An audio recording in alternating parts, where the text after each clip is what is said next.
根拠のない自信を持っている人もいれば、自信のない根拠を持っている人もいます。この両者は当然大きな差が出ます。でも、自信のない根拠は、子供の時に価値が全くない人間という目で見られていたり、誰からも愛されなかった経験などを通して作った根拠に過ぎません。根拠と言っていますが、正当な根拠ではなくて、単なる思い込みです。まず、自分の根っこに自分は価値が全くない人間、自分は誰からも愛されない、自分は迷惑な存在、このような中核的な信念がないか点検してみてください。あると思う人は、こんにちは、自分探しイズムです。私はアダルト・チルドレンについての電子書籍作家で、現在のところ5冊中2冊でベストセラー1位を獲得しました。興味のある方は読んでみてください。概要欄にリンクを貼っておきます。アダルト・チルドレンは現実以上に過度に強い不安を感じている人も多いです。強すぎる不安を持っていると、ネガティブ思考になって実力が発揮できなくなったり、誤解が多くなったり、自己成就予言で本当に恐れていることを引き起こしてしまったり、疲労困憊になったり、夜眠れなくなったり、日常生活に支障が出てきます。今日は過度な不安で悩んでいる人が少しでも不安が取り除けるようなお話をしたいと思います。不安が強くなりすぎる原因は遺伝子の問題なども含めいろいろありますが、幼い頃に安心感を得られなかった人も不安が強くなる傾向にあります。例えば、小さい子供は一人では生きられないので、親に安全を確保してもらう必要がありますが、自分にだけ気を取られていて、子供に気が回らない親とか、もっとひどいと、子供を攻撃する親だと、子供は安心して生きられません。こうなると、子供の脳は危険を司る領域の扁桃体というところが活発になります。ここが活発になる習慣がついたまま大人になると、ちょっとしたことでも扁桃体が騒ぎます。だからいつも不安に怯えながら緊張して生きることになります。また、親にありのままの自分を受け入れてもらえずに、承認されずに育ったアダルトチルドレンはよくこう思ってもらいたい、こう思われたくないというのが強くなります。例えば、きちんとした人と思われたい、すごい人と思われたい、劣っている人だと思われたくないという気持ちが普通の人以上に強くなります。こういう気持ちが強くなればなるほど不安が強くなります。もう一歩突っ込むと、心の底では自分はひどく劣っていて価値が全くない人間と感じています。でもそれを自分にも他人にも認められなくて、きちんとした人だと思われたいと強く思っているということです。そう思われなければならない心理的な必要性があるということです。こうなれば、好きな人と会うとき、誰かと会うとき、試験を受けるとき、新しい職場に入ったとき、環境が変わったときなど、日常のあらゆる場面で不安が強くなります。次は、極端に不安が強いとどうなるか考えてみましょう。不安が強い人というのは、人類にとって必要な人です。つまり、危険察知能力が高いので、危険を回避する能力があるということです。このような人たちがいなければ、人類はとっくに滅びていたかもしれません。ただ、獣に襲われる危険が頻繁にあった大昔と比べると、今の時代は死活問題にぶつかることは少ないです。それならば、不安を減らせる脳に変えられればいいのですが、過度に不安を感じやすい人は、むしろどんどん不安を強く感じる脳を育ててしまっている人が多いです。スタンフォード大学の心理学者、ケリー・マクゴニガルは、スタンフォードの自分を変える教室という著書の中で、毎日数学をやれば数学に強い脳になります。心配事ばかりしていれば心配しやすい脳になります。と述べています。このように不安な人はどんどん心配しやすい脳になります。心配しやすい脳になった人は第三者から見れば起こりそうにないことまで心配して不安になっています。でもこのような人は過度に不安だからこの不安は間違っているということに意識がいかないで、この不安を確証づける情報ばかりに意識がいきます。例えば、自分は誰からも愛されないのではないかと極端に不安な人は、誰かが自分に優しくしてくれても、自分は誰からも愛されないの反証として採用しません。それでいて、誰かに批判されると、ほらやっぱり、と、自分は誰からも愛されない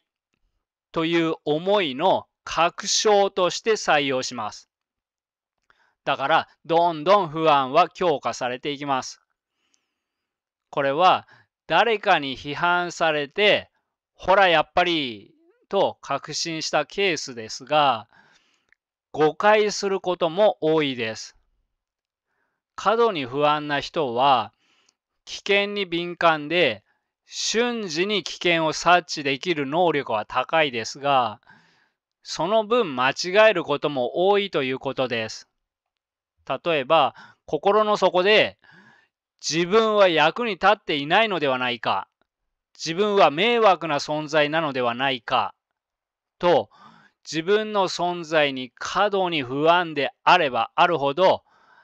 相手の些細な言動に震えます。そこで相手の機嫌がものすごく気になります。こうなれば上司が笑顔でないと危険を感じて瞬時に上司は怒っていると勘違いするかもしれません。こんなのは死活問題ではありませんが、死活問題であれば瞬時に結論を出す必要があります。まるで死活問題のような恐怖を感じている人も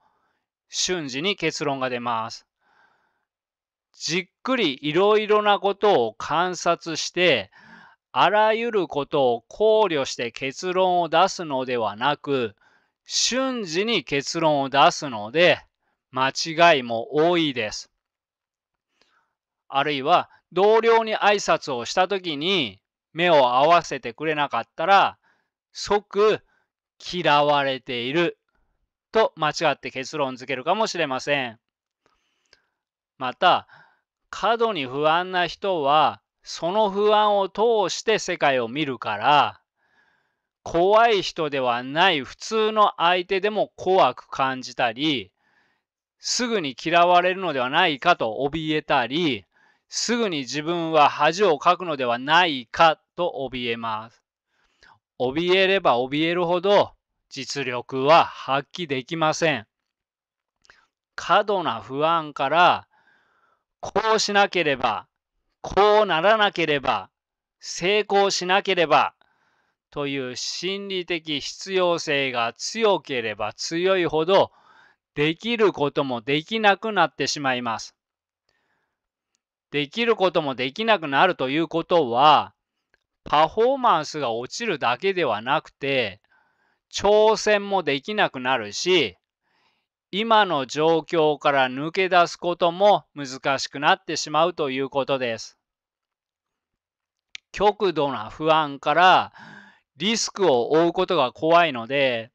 ノーリスクでないと行動できないのです。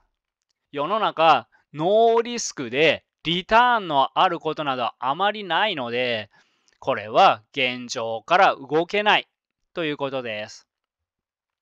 また、過度に不安だと、前もってそうなった時はどうしようと心の準備をしておかないと不安です。でも、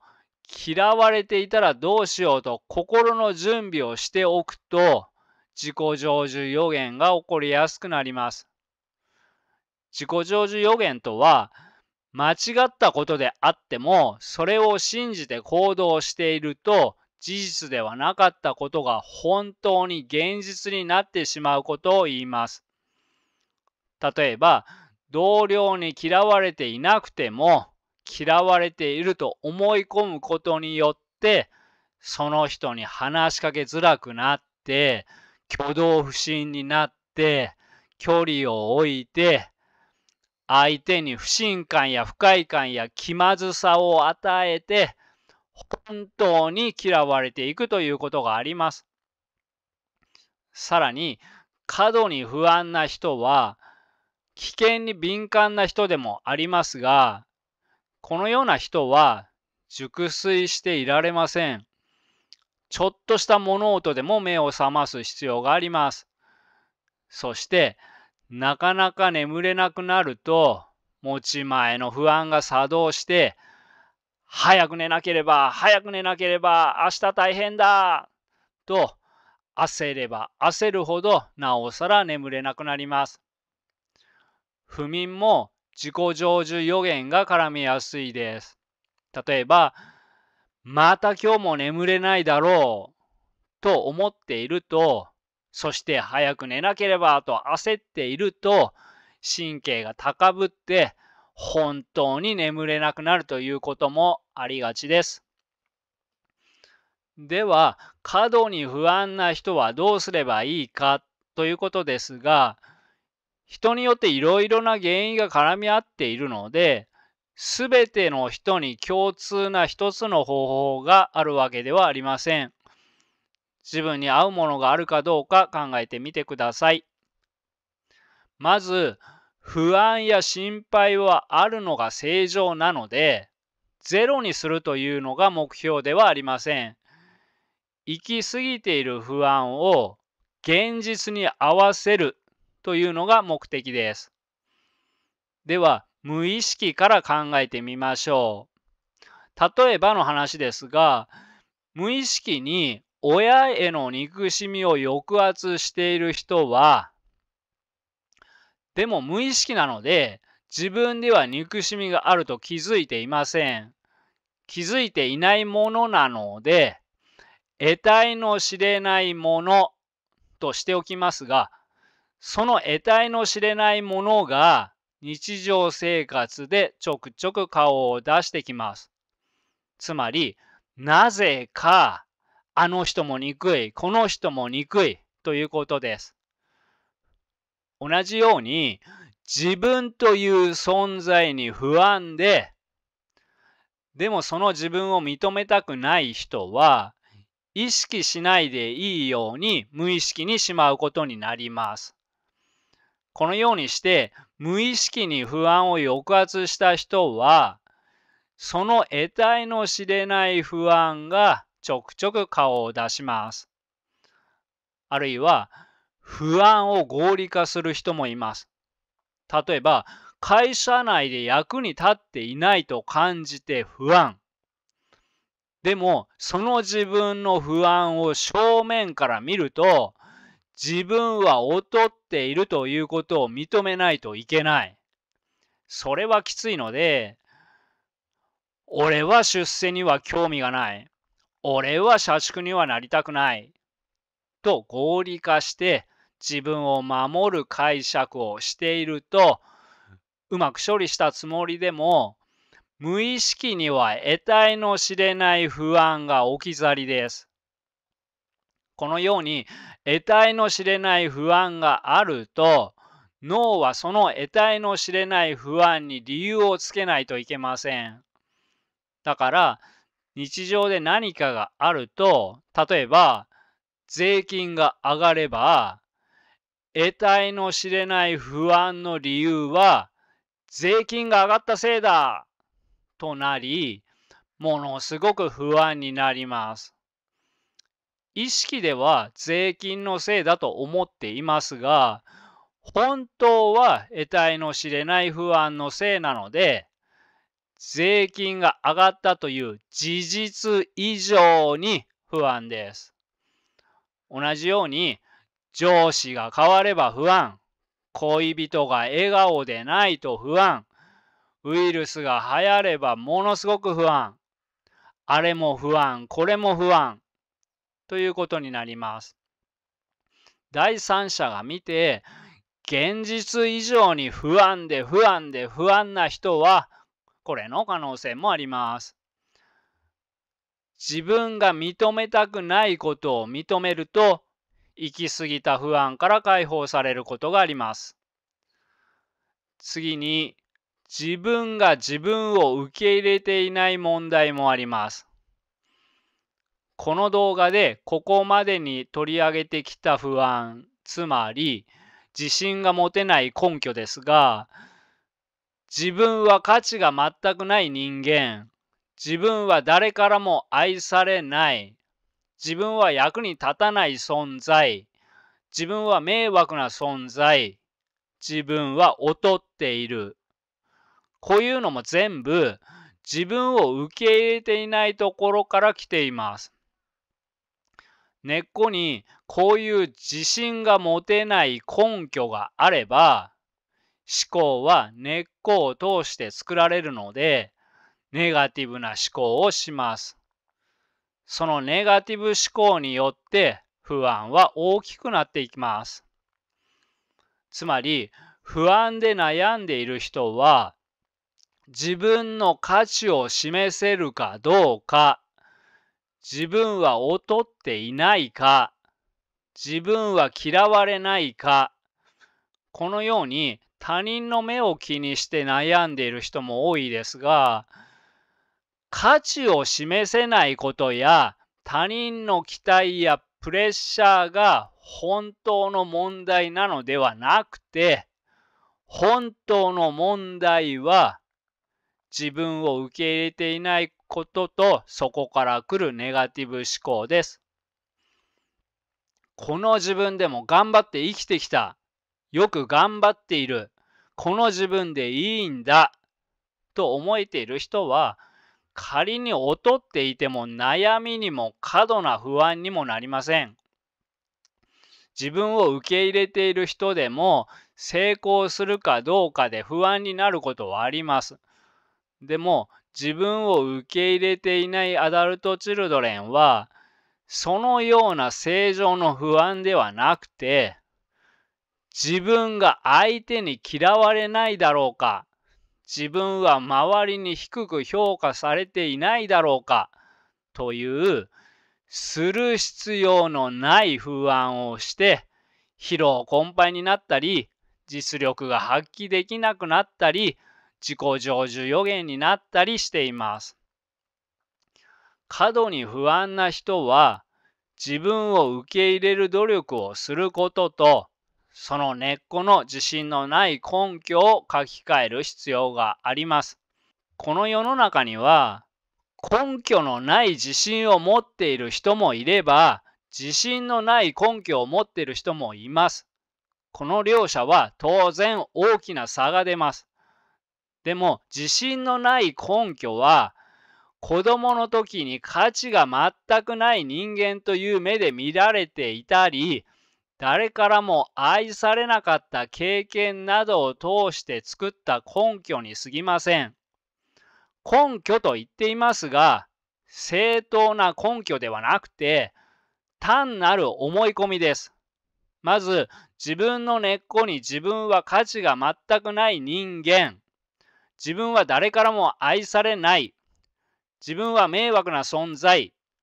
このような中核的な信念がないか点検してみてください。あると思う人は、自分はこれらを通して世界を見ているのではないか、自分の思考は全部そっち寄りに寄っていないか、と考えてみてください。その思い込みから思考が生まれて、その思考から不安が生まれています。だから、その思い込みを変える努力をしていきましょう。でも、今まで自分は価値が全くない人間と思っていた人が一気に自分は誰よりも優れた人間とは思えませんので、まずは自分は価値が全くない人間ではなくて、自分だってみんなのように少しは価値がある人間というように信じられる範囲で少しだけ前に向かう思考に変えましょう。思い込みが少し変われば不安も少し和らぎます。それから過度に不安な人は第三者から見ると起こりそうにないことまで心配しています。そしてその心配事が起こらなかったら自分が無駄な心配をしていたことは忘れて次の心配事を始めます。心配していたのに何も起こらなかったときは何も起こらなかったことを覚えておきましょう。そしてまた過度な不安に襲われたときはこの不安は現実的な不安なのか、それとも自分だから不安に感じてしまっているのかと考えるのと同時に、そういえば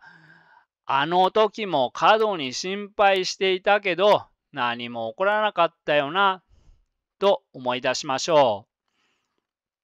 う。もう一つ、現実を見て不安になっているのではなく、根っこが不安で不安だから不安になっている人は、不安の正体が見えていないから、ものすごく大変なことが起きたかのように感じています。このように言われても、最初は現実を見て現実通りに不安になっているようにしか思えないと思います。一つ例を出してみましょう。会社で大きなミスをしたために、明日社長に呼ばれているとします。どうしよう怒られるかもしれない。クビになるかもしれない。と恐れているとします。過度に不安になる人は、これでもうその日一日、テレビを見ても頭に入らないし、そのこと以外のことを考えられないし、不安で誰かに電話をしても会話内容をまるで覚えていないかもしれないし、ずっとブルーな気持ちになります。このような時は一回状況を整理しましょう。デール・カーネギーは不安な時に1、起こりうる最悪の事態は何かと自問すること。2、やむを得ない場合には、最悪の事態を受け入れる覚悟をすること。3、それから落ち着いて最悪状況を好転させるよう努力をすること。と言っています。要するに、不安の正体が見えていないときは、まるで命に関わる恐怖かのように、ものすごい恐怖に感じていますが、起こりうる最悪の事態を明確にすると、ただあの人に嫌われるとか、ただ恥をかくとか、このような小さいことである時もあれば、場合によっては離婚とかリストラとか、まあまあ大きいこともあると思います。だとしても、正体が見えていないときは、もっと大きな、まるで死活問題であるかのような強度で怯えていたりします。死活問題だと思っているというわけではないのですが、恐怖や不安の度合いは、まるで死活問題に直面しているかのような強度で不安を感じているということです。だから仮にまあまあ大きい問題であっても整理ができると、なんだそれぐらいのことか、別に死活問題ほどではないなと楽になることがあります。さっきのケースで言えば、起こりうる最悪の事態は社長に怒られるぐらいの小さいことだと思います。仮にオーバーに見積もったとしても、どんなにマックスでもクビになる以上のことはないと思います。確かに怒られるのは怖いし、クビになると収入がなくなるし、他の会社に勤めても収入は減るだろうし、困ることはたくさんあります。でも別に殺されるわけではないし、クビになったとしても他の会社で働けるし、死活問題ではありません。かなり多めに見積もってもその程度です。大変ではあるけど、十分に生きていけます。カーネギーが言うように、最悪の事態を受け入れる覚悟をすると、起こりうる最悪の事態を考えているのだから、これ以上最悪のことは起こらないので、肝が据わるし、落ち着きます。要するに、過度に不安な人は、起こらないかもしれないことや、起こっても自分で対処できるようなことを、まるでこの世の終わりが来るかのように怯えて不安になっています。その過度な怯えを現実のサイズに合わせましょう。では、ポイントを振り返ります。過度に不安になるのはいろいろな原因がありますが、愛されずに育った人も不安の強い人になりやすいです。特に小さい頃に親に守ってもらえなかった人、安全を確保してもらえなかった人、極端に自分に自信がない人、依存心が強い人、認めたくないことを認めていない人などは不安が強くなりがちです。そして不安が強くて心配ばかりしていると、どんどん心配しやすい脳になっていきます。また、過度に不安な人は根っこに自分は価値が全くない人間、自分は誰からも愛されない、自分は役に立たない存在、自分は迷惑な存在、自分は劣っている、このようなネガティブな信念を持っている人が多いです。この強烈な信念を持っているということは、すでに強い不安や怯えを感じていますが、怯えている人ほど相手の気持ちを悪い方へ解釈しやすくなります。つまり、相手がちょっと嫌な顔をしたらすぐに自分は誰からも愛されない存在、自分は迷惑な存在という思い込みを通して嫌われているに違いないということになってしまいます。24時間笑顔の人などいませんので、こうなると誤解が多くなります。このように怯えていると、誤解だけではなくて、自己成就予言も起こりやすくなります。つまり、嫌われることを予想し、恐れるあまりに、おかしな言動をしてしまい、本当に嫌われていくということが多いです。また、過度に不安な人は、変化やリスクが怖いので、何かに挑戦できません。変化やリスクを恐れて行動できないということは、アダルトチルドレンの回復も難しくなるということです。不安は危険察知力にもなるし、多少の不安はあって当たり前ですが、日常生活に支障が出たり、疲労困憊している人は、改善できることから改善する努力を始めましょう。そのためには、自己受容をする、認めたくないことを認める、根っこの中核的信念を見つけて改善するというワークが有効です。とはいえ、パーソナリティはすぐには改善されないので、